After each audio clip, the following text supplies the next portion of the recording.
Adam Irwin Gunn was surprised to find that he could no longer look up the bus schedules at his stop. It's beyond an inconvenience for him, rather something he needs as a rider. It's not accessible. And for me as an individual with autism, like, I'm very schedule oriented, and then if that schedule gets taken away from me, I can't see it. I become frustrated because I can't process what's happening, basically. Like, it literally feels like you're just standing there in the middle of nowhere, almost lost, because you're like, well, I don't know anything. And he's not just concerned for himself.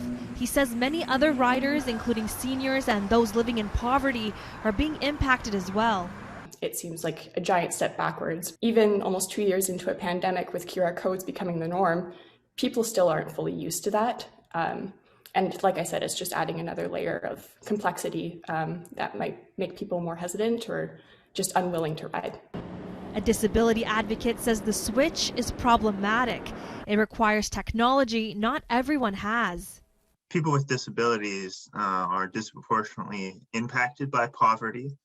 So a lot of people with disabilities don't even have a cell phone, or they don't have a data plan, and they aren't even going to be able to scan these codes in the first place to get this information.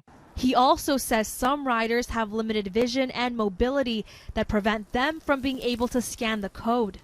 It's not a bad thing necessarily to have this digital, schedule as an option, but when you just make that all there is, it's really creating barriers that I think increase the gaps between, people who are already disadvantaged. BC Transit made the switch last week.